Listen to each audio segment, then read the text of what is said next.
सबैमा नमस्कार।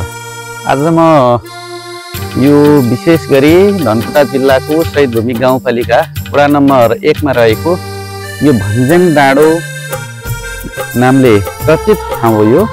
यस ठाउँको बारेमा थोरै जानकारी दिन गइरहेको छु। यो भिडियो पुरै हेरिदिनु होला। यो तपाईहरुले देख्दै गर्नु भएको यो तलको गाउँ यो पोखरे भन्ने गाउँ हो। यो पोखरे तमोर नदीको किनारमा पर्दछ र तपाईहरुले यो तमोर नदी देख्दै गर्नु भएको छ।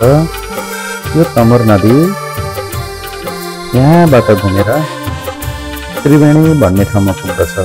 त्रिवेणीदेखि अलि तल पुगेपछि खुवालुङ भन्ने ठाउँमा गएर चाहिँ सप्तकोशी नदीमा मिसिन जान्छ। र यो पोखरेदेखि हामी यहाँ माथि आइपुग्दाखेरि यो भन्ज्याङ भन्ने ठाउँमा आइपुग्छौँ। यही हो भन्ज्याङ डाँडो भनेको। यो भन्ज्याङ डाँडो विशेष गरी पहिलेका मानिसहरूले गाडी बाटो नआएको समयमा भारी बिसाउनका लागि एकैछिन थकाइ मार्न र हावाले खानका लागि एकदमै राम्रो ठाउँका रूपमा परिचित थियो। र यो देख्दै गरेको बाटो भनेको सतरा बजार जानका लागि प्रयोग गरिन्थ्यो।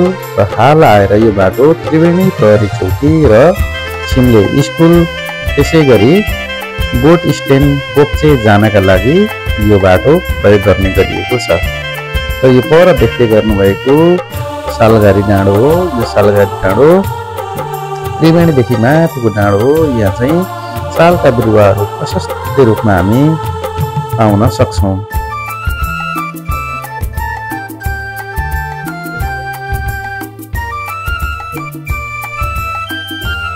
यो भन्ज्याङ डाँडो जुन यो माथि देखिएको पाखो छ यो चाहिँ पाङनाम र त्यस पछाडि उता देखिएको चाहिँ यो ज्यामिरे भन्ने ठाउँ हो। यो भन्ज्याङ डाँडामा चाहिँ केही चौताराहरू पनि निर्माण भएका छन् र यहाँ बिहान बेलुका चाहिँ हावा खानका लागि थकाइ मार्नका लागि अहिले पनि प्रयोग गर्ने गरिएको पाइन्छ। यहाँदेखि